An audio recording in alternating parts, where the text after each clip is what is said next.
llegamos a... ¿Me escuchan bien? Sí. Sí, profe. Ok. Entonces aquí llegamos al grupo más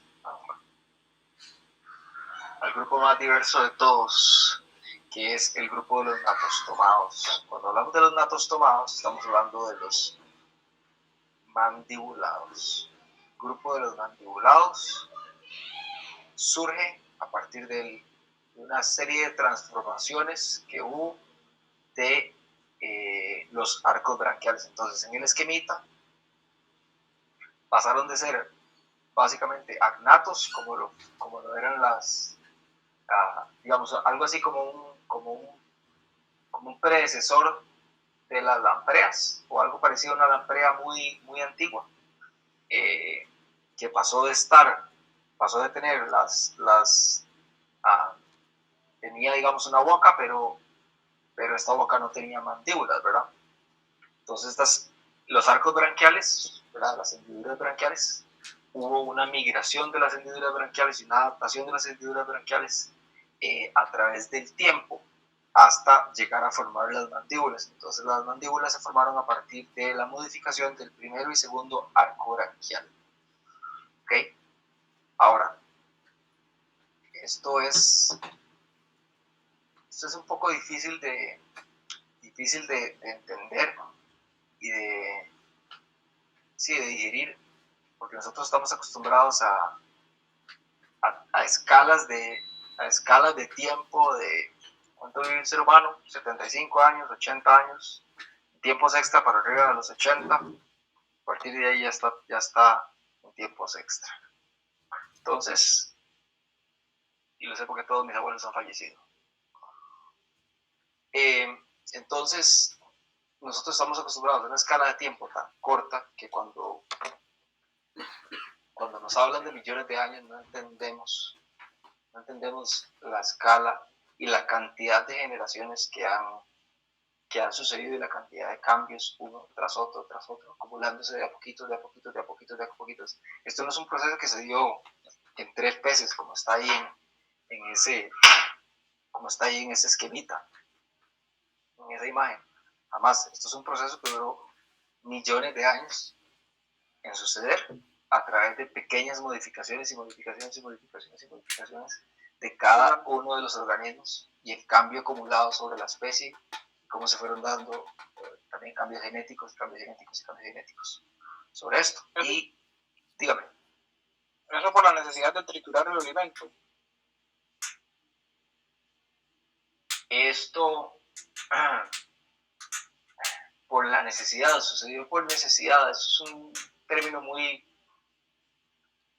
A ver, el fin último fue poder morder, pero eso no fue lo que generó el cambio. ¿Qué generó el cambio exactamente? No lo sabemos, porque los pasos intermedios no permitían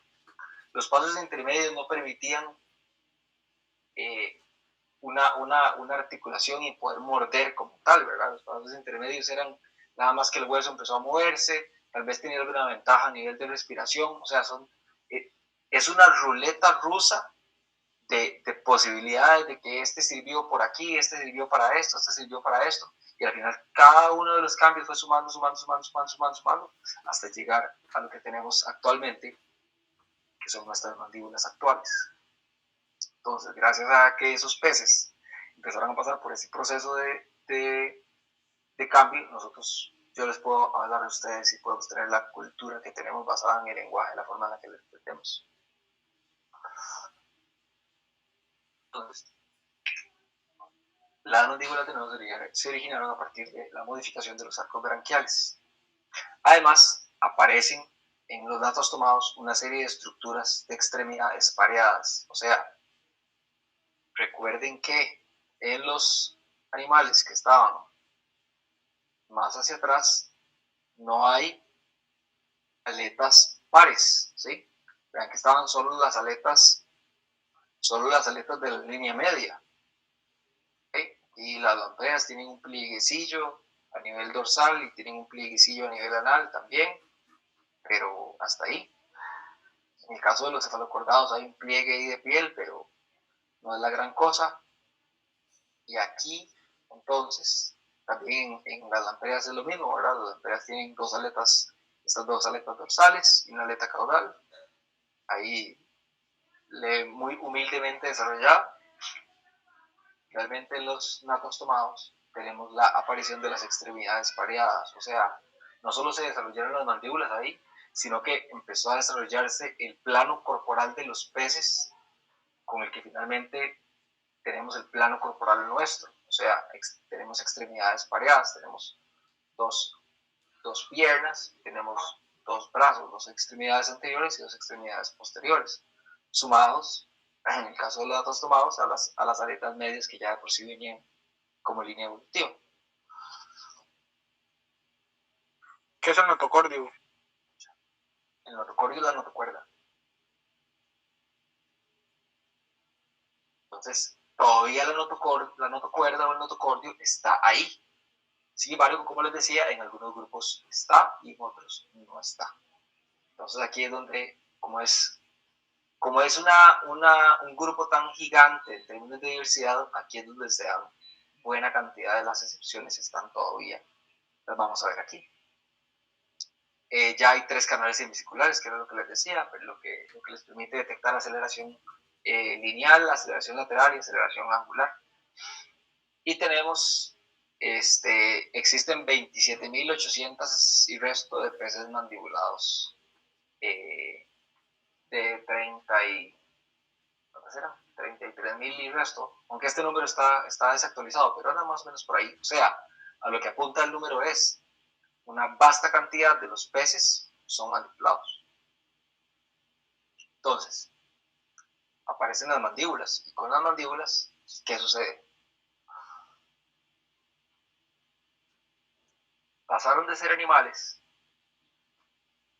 que necesitaban nadar para poder atrapar su alimento, porque pasaron de ser filtradores, animales filtradores, como está ahí, a animales cazadores. Entonces, ¿qué pasa con animales filtradores? Hay un gasto energético tremendo porque el animal tiene que estar nade y nade y nade y nade para poder filtrar. O también puede, porque no conozco todo el registro fósil, es imposible, pero también pudieran haber animales que estuvieran, digamos, fijos. Entonces, si el animal de vida libre, ¿verdad? Que pudiera moverse a voluntad, pero que para alimentarse y gastar poca electricidad, poca energía, estaban un poco más quietos y ubicados en zonas que por corriente les permitiera filtrar. Pero pasamos de tener esa serie de estrategias alimenticias poco eficientes en términos de la cantidad de alimentos que pudieran captar, del tipo de alimentos que pudieran captar y sí, en esos términos que son suficientes, a explotar una diversidad de estrategias alimentarias. Entonces, aún tenemos animales filtradores, pero funcionan muy diferente. Tenemos animales que se alimentan del fondo, animales que pueden partir una presa a la mitad, animales que pueden triturar una presa. Entonces, en términos de estrategias alimentarias o alimenticias, simplemente la cuestión explotó. Es una explosión. Literalmente, la aparición de las mandíbulas calzó poquito después con una explosión de vida. O sea, una enorme diversidad de animales que empezaron a surgir, que se empezaron a diversificar y a separar y a separar y a separar, y tenemos una explosión de vida. ¿Qué otra cuestión permitió la aparición de las mandíbulas? Y es fundamental: la utilización de las corrientes de agua con fines de respiración. Entonces, el animal puede respirar mejor porque puede ingresar a su organismo una mayor cantidad de agua a la cual extraerle el oxígeno. Y además utilizar la filtración activa, o sea, utilizar la filtración activa a partir de un proceso de movimiento de la boca. Entonces, por ejemplo, los tiburones ballenas, y ellos nadan con la boca abierta, y con eso filtran. pero ellos también, en veces están detenidos y aún así logran filtrar. Abren la boca, expanden la cavidad bucal, logran filtrar, logran succionar buena parte de su alimento. Y sí, con eso tenemos. Entonces, dentro de la superclase Natostomata, vamos a ver 3 clases principales. Profe, tengo una pregunta. Adelante. ¿Cuáles eran los canales semicirculares? Los canales semicirculares son los que están en el oído interno de los peces y les permiten detectar los tipos de aceleración lineal, lateral y angular. Ok, gracias. Todo eso es la continuación de aquella clase. Aquí, De la pasada, o es todavía. Bueno, no, esto es de las clases todavía, ¿verdad? sí, esto es de la sí, Craniata y esas cosas. Sí, señor. Exactamente. Entonces, tenemos dentro de la superclase Natostomata, que son los mandibulados, están 3 principales clases. Una de estas clases, como la crucecita lo indica, está extinta.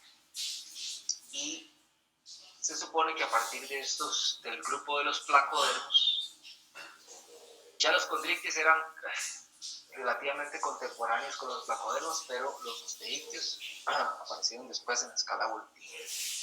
Entonces, si ven aquí mi cursor, entonces tenemos ya los natostomados, aquí están los condrictios, que son los tiburones, rayas y quimeras, están los osteictios, que son todo el resto de los peces óseos, y falta ese tercer grupo que son los placodermos, que no está ahí. No está ahí porque este cladograma representa las formas de vida actuales. Profe, para identificar un pez, uno agarra esa tabla, ¿verdad? Y se guía con esa. ¿Con esta? Ah, no. ¿Sí? No. Para identificarlo a esta especie. Sí, digamos, porque uno va viendo características que tiene o no tiene. Ok, es que estás bien en tu entendimiento, pero equivocado en la profundidad del contexto. Sí, esta tabla, este cladograma nos dice las características de los grandes grupos, pero para usted identificar un animal usted necesita características muy finas. Entonces, ya las veremos más adelante, pero sí estás bien en tu concepto de que se trabaja por descarte de características. Ok, entonces, tenemos la clase extinta y súper importante en términos de entender cómo funcionaban las cosas antes y cómo son ahora.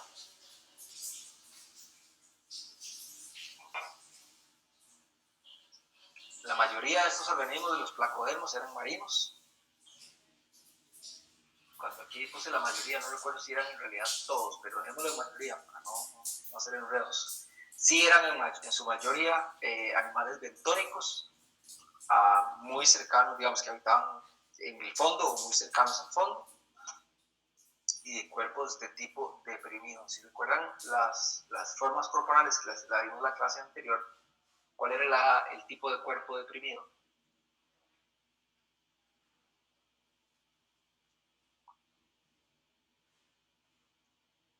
Había 3 tipos.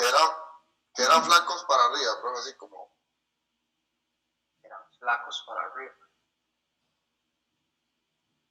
No, eran como achatados, como los plecos. Bueno, eso también, ¿no? Ajá, como achatados, exacto. Entonces, acuérdense que era comprimido, que es comprimido lateralmente, o sea, desde los lados, y luego está la forma, Sí, al revés, profe, perdón. Sí. La forma que es deprimida. La deprimida es la que es aplastado dorso ventralmente, o sea, de arriba hacia abajo. Estos animales, los placodermos, una buena mayoría tenían formas de cuerpo así, pero eran animales súper grandes. Bueno, habían animales de mediano tamaño, pero había animales de más de 10 metros, más así. Creo que hay un placodermo que, si no me equivoco, el nombre era Titan ictis, como de titán, de grande, de gigante, Titan ictis, y ictis de pez. Entonces, T-A-N, Titan ictis, I-C-H-T-H-I-Y-S, ¿sí? Ictis, Titan ictis, y era una de las especies más grandes de placodermos que No hay existían. ilustración. Bueno, es que todos tenían formas así similares. Pueden buscar en Google Titanictis, porque ahorita no es de tantísima relevancia que sepan que había un Titanictis, pero nada más para que sepan que esos animales eran animales de bastante gran tamaño. Aquí no habían dientes, y esto es importante. Lo que tenían eran una serie de placas. Si ven en el dibujito de la derecha,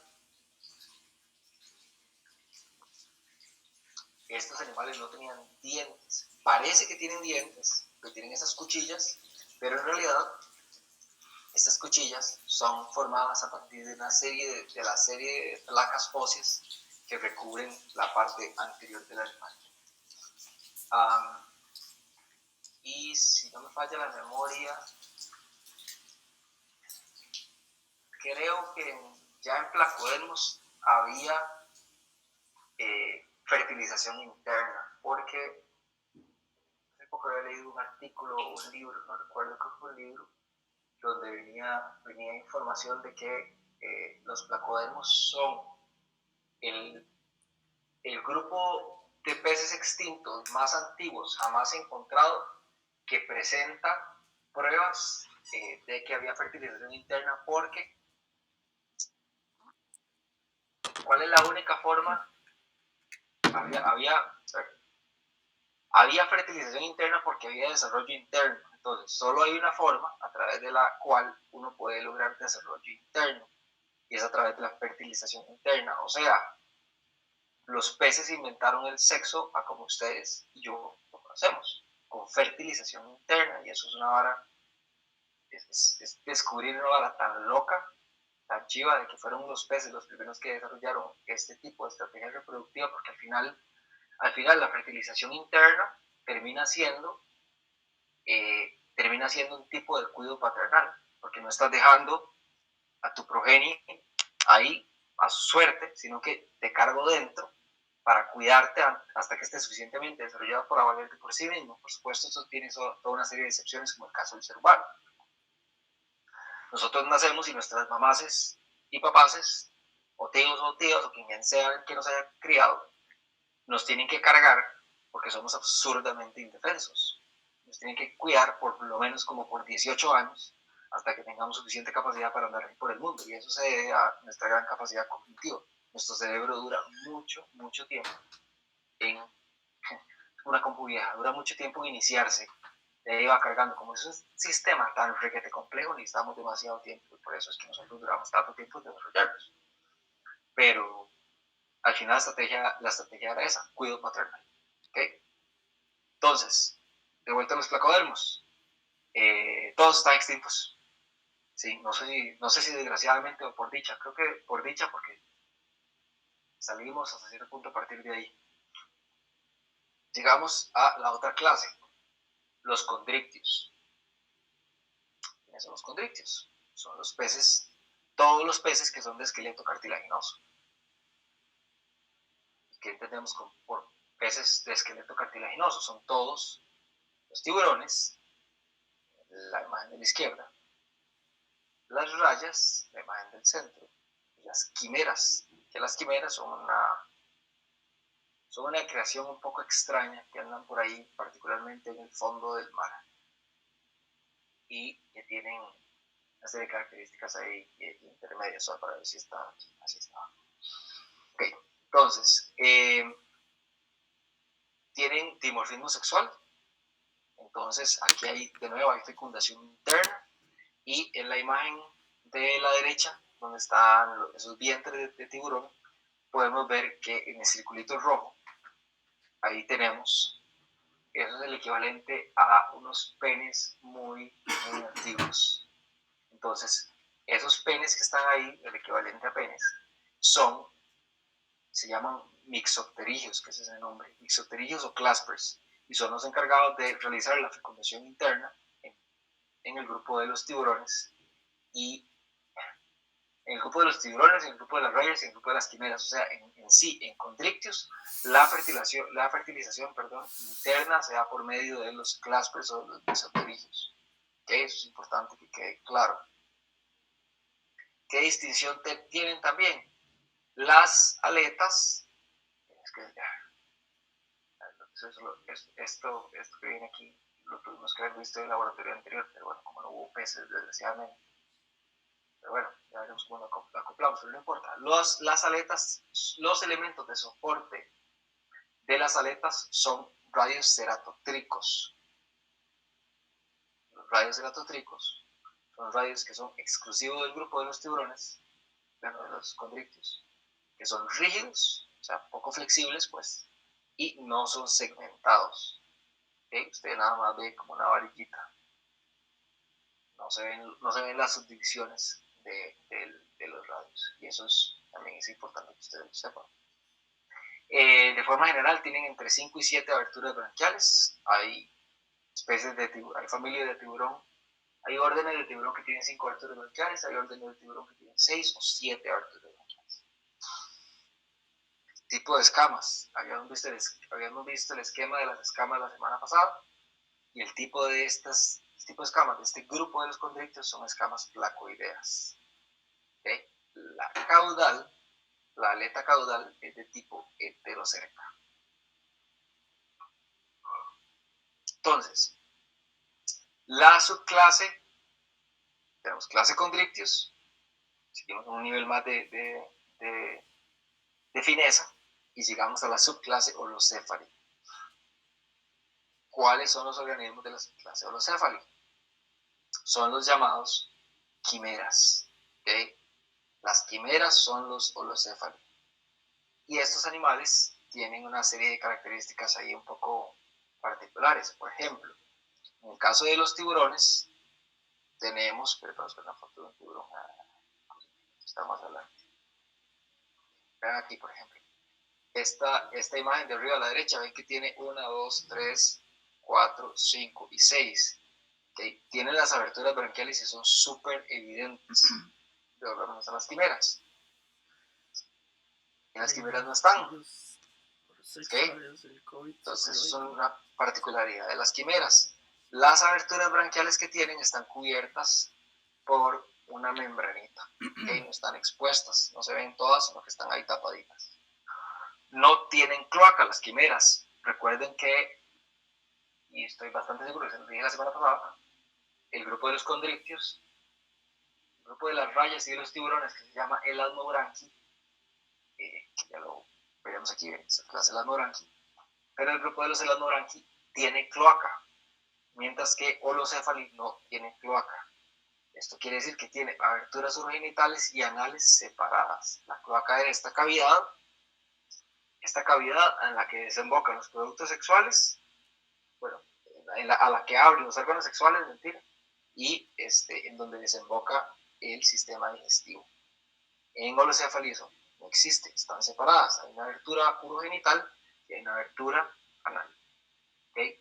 Los adultos son desnudos. ¿Qué se refiere con eso? ¿Qué se refiere que los adultos sean desnudos? Se refiere a que no tienen escamas. ¿Okay? Se acuerdan que son las escamas, tipo de escamas placoideas. Bueno, las quimeras adultas no tienen escamas.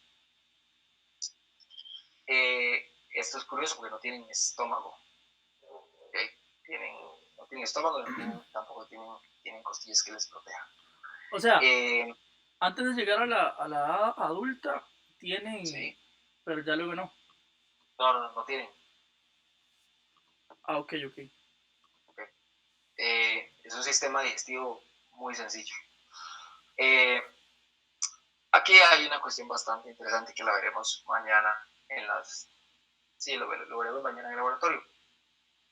Y es que los machos presentan una estructura en la cabeza que se llama el tenácula.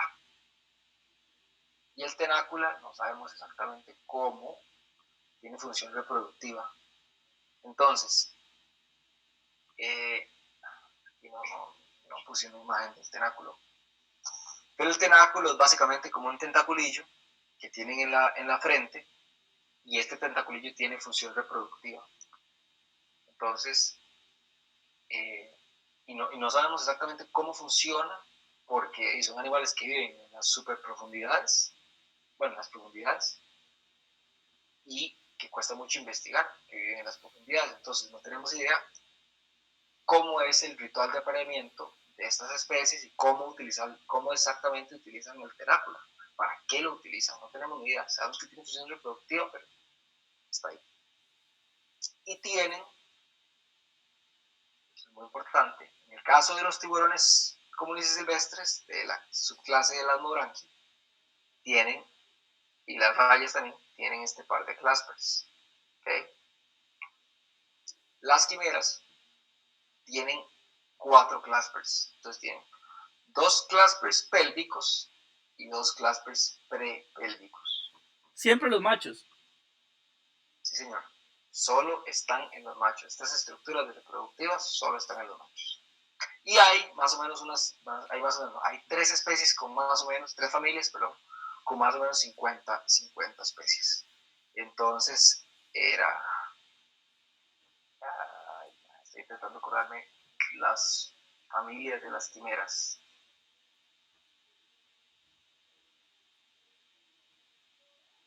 Este que está aquí esto es Quiméride. Esta de abajo es Rhino Quiméride. Y esta quimera que le dicen peces elefante, ahorita no recuerdo el nombre, si me acuerdo se lo digo. Ok, y si no lo podemos buscar en esa Google. Entonces, llegamos a la otra subclase. Okay, las quimeras, de nuevo, son solamente 50 especies, más o menos. Llegamos a los elasmobranquios. Con los elasmobranquios tenemos una cuestión particular. Tenemos más o menos unas 550 especies de tiburones y unas 650 especies de rayas. Las rayas son, por ende, son más numerosas. A pesar de que el grupo de las rayas es un grupo más derivado. Cuando hablo de que son más derivados es que evolutivamente hablando son más jóvenes. Pero habitan una serie de ambientes que les han permitido irradiar a más especies para que cada especie tenga su propio papel en ese ecosistema específico en el que vive. Entonces, los elasmobranquios poseen entre 5 a 7 aberturas branquiales. Tienen entre 5 a 7 aberturas branquiales. Las aletas dorsales pueden o no tener espinas. Tienen escamas placoideas. Poseen un reemplazo rápido de los dientes. Tal vez ustedes han escuchado hablar un poco de que los tiburones pierden dientes continuamente. Y sí, efectivamente. Lo que pasa es que los dientes de los tiburones, por ejemplo, no tienen una raíz. Si ustedes sacan un diente de tiburón, ustedes, paso 1, ábrenle la boca a un tiburón y vean el diente. El diente tiene el diente como tal, que es la partecita blanca, y tiene como una base más cartilaginosa, por decirlo de alguna forma. Pero hasta ahí llega el diente. Usted arranca un diente de esos y se quiebra desde la base. Mientras que nosotros en nuestros dientes me arrancan a mí este colmillo y dentro de la encía el diente sigue. ¿Okay? En el caso de los tiburones no tienen esa misma estructura. Entonces ellos reemplazan continuamente los dientes. Están fijados a la mandíbula, pero están fijados muy fuerte en algunas especies, pero en realidad están diseñados para que en necesidad se quiebre, se caiga y viene el siguiente. Se quiebre, se caiga y viene el siguiente. Es como ustedes han visto las maquinitas de contar billetes, que tiene como algo como así. Entonces cada una va saliendo, y atrás viene uno, y atrás viene uno.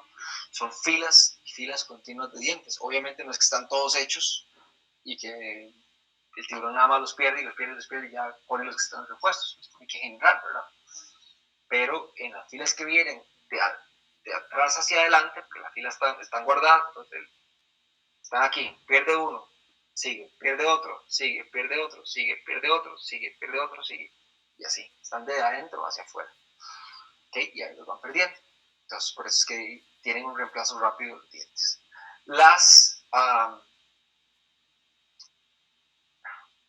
Algunas especies de tiburones y de rayas tienen lo que vimos en la clase anterior que se llama un espiráculo. ¿Qué es un espiráculo exactamente?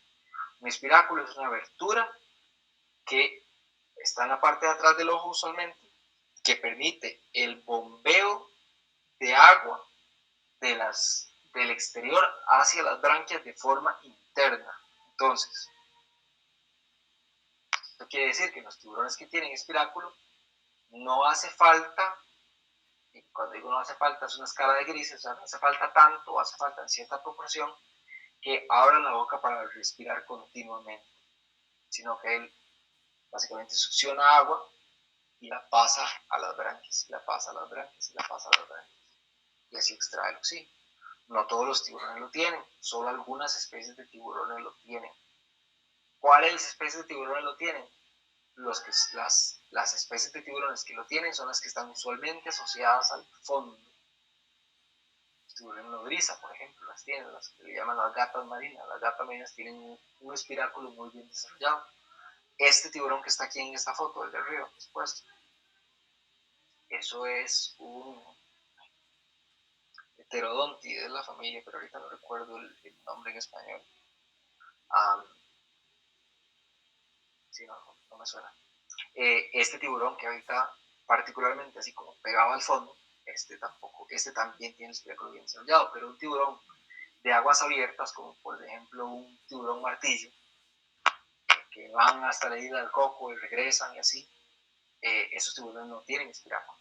Necesitan nadar continuamente para poder para poder mandar agua a las branquias. Ok. ¿Son animales depredadores? ¿Sí o no? No todos. ¿Cuál no? Yo ¿Cuál creo que no? sí.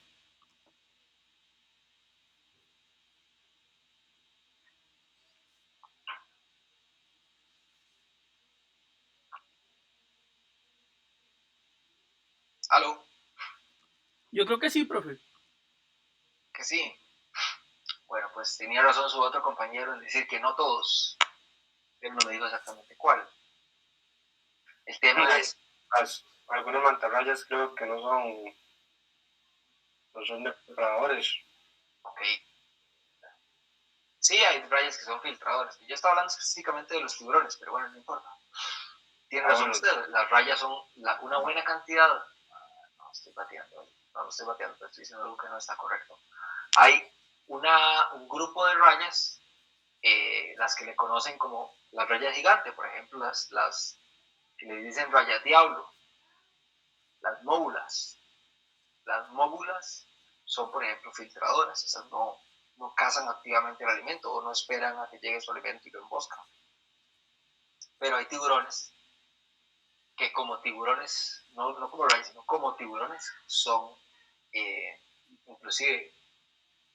inclusive vegetarianos, que ustedes no me lo crean. Entonces, cuando digo vegetarianos es herbívoros. Sí, no lo voy a conectar porque estoy en medio de una llamada. Hay un estudio de tiburón martillo que le dicen tiburón.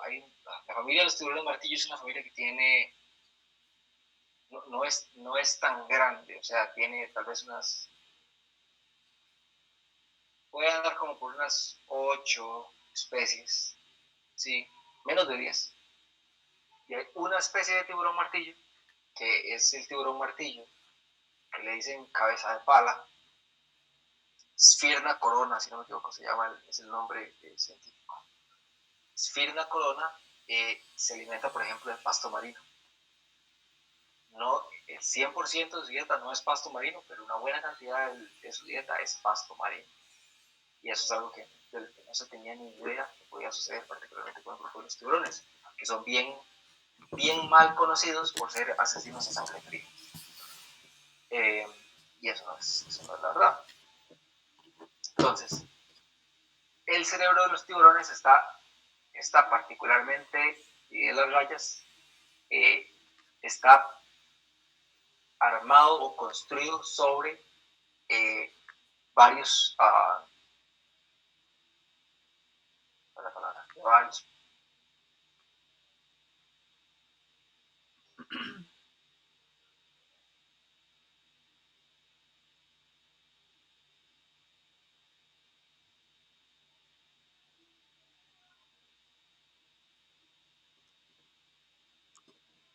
Solo a mí se me pegó. No, yo creo A mí que también. A mí también. al profe el que se le pegó.